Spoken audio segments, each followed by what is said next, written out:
కరీంనగర్ జిల్లా గంగాధర్ మండలం మధురనగర్ గ్రామ పంచాయతీ కార్యదర్శి అనిల్ ఏసీబీ అధికారులకు చిక్కాడు. గ్రామ పంచాయతీలో 10,000 రూపాయల లంచం తీసుకుంటుండగా రెడ్ హ్యాండెడ్ గా పట్టుబడ్డాడు. ఒక వ్యక్తి దగ్గర నుంచి ఇందిరమ్మ ఇళ్ల కోసం 10,000 రూపాయలు డిమాండ్ చేయగా బాధితుడు ఏసీబీని ఆశ్రయించాడు. దీంతో ఏసీబీ అధికారులు పక్కా ప్లాన్ తో అనిల్ లంచం తీసుకుంటుండగా పట్టుకున్నారు. అతన్ని అక్కడికక్కడే అదుపులోకి తీసుకుని పంచాయతీ కార్యాలయంలో తనిఖీలు చేపట్టారు. ఈ క్రమంలో లంచం డబ్బుతో పాటు పలు సంబంధిత పత్రాలు, రికార్డులను కూడా స్వాధీనం చేసుకున్నారు. ఏసీబీ కరీంనగర్ సార్ ఈరోజు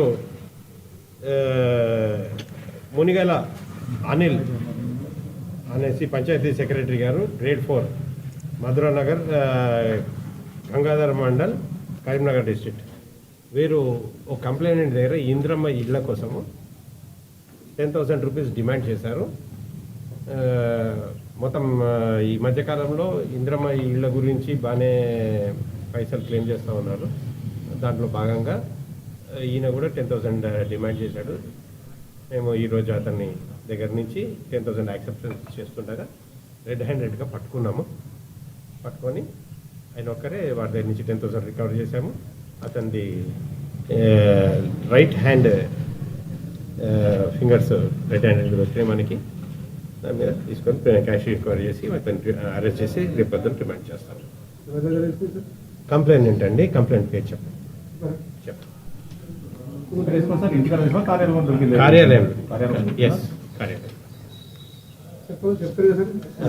కంప్లైంట్ పేరు చెప్పండి. ఎవరైనా గవర్నమెంట్ ఆఫీసర్స్ ఇప్పుడు నెక్స్ట్ వచ్చే దీపావళి పండగ సీజన్స్ పండగ మామూళ్ళు అని కానీ లేదంటే టపాకాయలకి షాపులు పెట్టుకోవడానికి లంచాలు కానీ అలా డిఫరెంట్ దీంట్లో అడుగుతూ ఉంటారు. ఎవరికి ఏ గవర్నమెంట్ ఆఫీసర్కి కూడా పైసలు ఇవ్వకండి, లంచాలు కానీ అలాంటివి ఏమి ఇవ్వద్దు. దయచేసి మీకు ఎవరైనా లంచం అడుగుతున్నట్టుగా తెలిస్తే 1064 టోల్ ఫ్రీ నెంబర్కి మాకు ఫోన్ చేస్తే మేము తప్పక మీ కంప్లైంట్ యాక్సెప్ట్ చేస్తాము.